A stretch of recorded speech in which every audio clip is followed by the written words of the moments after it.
Et chaque samedi, depuis le 24 février, depuis le début de la guerre, ils sont des milliers à se rassembler place de la République à Paris pour soutenir l'Ukraine. Le Parlement de Kiev les a même remerciés pour leur action et à l'initiative de ces rassemblements dans la capitale. On retrouve notamment le collectif Stand with Ukraine. 2 de ses membres sont avec nous. Bonsoir Aline Lebaï-Kremer, vous êtes journaliste et militante, également en plateau avec nous. Mariana Perebenesiuk, traductrice ukrainienne, donc vous faites toutes les deux partie de ce collectif que l'on retrouve donc chaque week-end à Paris. J'avais déjà une question pour vous, Aline Lebaï-Kremer. Ce mouvement Stand with Ukraine et ces rassemblements, c'est donc à Paris, mais aussi dans plusieurs villes en Europe. Comment il s'est créé? Via les réseaux sociaux, via des associations? C'est quoi la genèse? Il y a des vieilles amitiés de gens qui parfois ne s'étaient pas vus depuis des années. Et quand l'invasion a commencé à poindre, à être effective, on s'est tous rappelés pour se dire qu'il fallait qu'on fasse des choses, qu'on avait envie de faire des choses et surtout que les gens avaient besoin qu'on fasse des choses. Et donc on l'a fait. Donc vous l'avez fait. On continue de le faire, on continue les mobilisations, entre autres. Jusqu'à ce que Moscou retire ses tanks, ses actions. Poutine enlève ses chars. C'est ce que vous avez dit. Absolument. Mariana Perebenesiuk, ce sont des actions symboliques, mais ces actions régulières, à votre avis, est-ce qu'elles peuvent faire changer les choses concrètement ? Oui, bien sûr, elles peuvent changer les choses, elles doivent changer les choses. D'ailleurs, je voudrais rajouter que les gens qui ne se sont pas vus, qui se sont rappelés, avec l'association de la communauté ukrainienne et les associations ukrainiennes qui, elles aussi, manifestaient d'ailleurs depuis 8 ans, parce que je rappelle que la guerre, elle dure depuis 8 ans. Et c'est là où je voudrais dire que oui, bien sûr, ça aide parce que nos manifestations, nos mobilisations avant étaient de moindre ampleur, mais elles ont quand même payé, par exemple, notamment dans le cas de libération de Oleg Sentsov, dans le cas de libération des otages politiques de Kremlin dans le passé, et nous espérons que ça va bien sûr influer aujourd'hui aussi sur le cours des choses. C'est pour ça que nous le faisons. D'ailleurs, c'est ce que je disais, vous êtes entendu jusqu'à Kiev. L'objectif, c'est qu'ils sentent aussi là-bas votre soutien. Oui, souvent on nous interroge, mais à quoi ça sert une manif? Ça sert à plusieurs choses. Déjà, ça sert aux gens qui sont ici et qui sont en souffrance. Je pense à la communauté ukrainienne à qui ça fait du bien, en fait, d'avoir des gens autour d'elle. Ça fait du bien aux gens qui sont là-bas, en fait, de savoir qu'il y a des gens qui pensent à eux. Et par ailleurs, il y a ça fait du bien aux Français aussi. Et ça porte aussi, on a porté certains messages, parce que l'opinion publique, l'opinion dans la rue, on est en France, quoi, la rue, c'est pas rien, ça soutient 2-3 propositions, 2-3 revendications qu'on tient depuis le 24 février. Et certaines ont aussi été un peu plus entendues parce qu'il y avait des milliers de personnes dans la rue.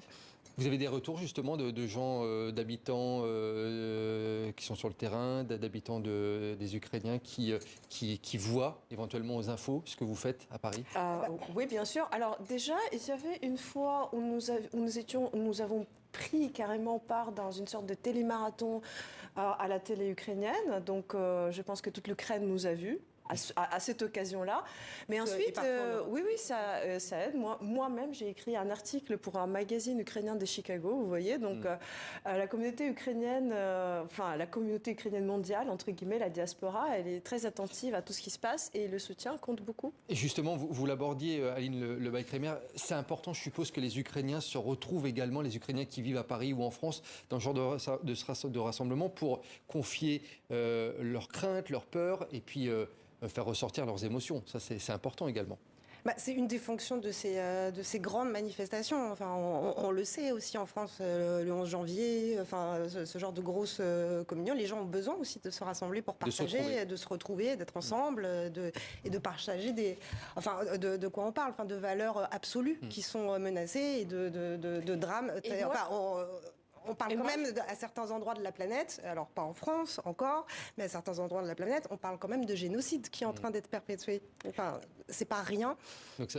J'ai envie de rajouter aussi, parce que moi je vais beaucoup à la télé pour appeler les gens à manifester. Donc il y a énormément de Français qui échangent avec moi, qui viennent aux manifestations, qui remercient, parce qu'il faut comprendre que les Français ont aussi besoin de manifester leur solidarité, leur soutien, parce que parfois ils se sentent même désemparés, ils ont l'impression que les choses ne vont pas assez vite. Ça leur permet d'agir ou au moins de faire Exactement, ça leur donne un moyen d'action, ça leur donne un sentiment qu'ils font quelque chose d'utile, et c'est effectivement utile.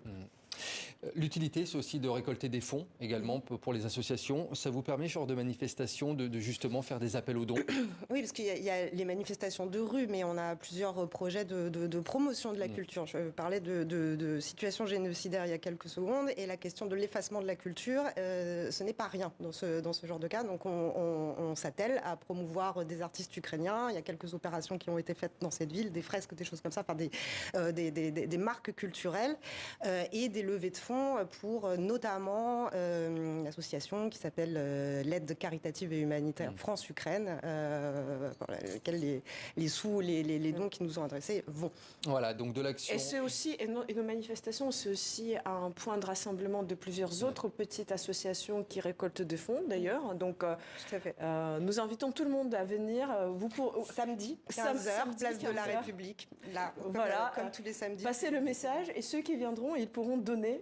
Voilà, retrouvez toutes les associations dont votre collectif Stand With Ukraine. Voilà, merci en tout cas d'être venu sur notre plateau pour expliquer donc ce collectif et son action tous les samedis à Paris.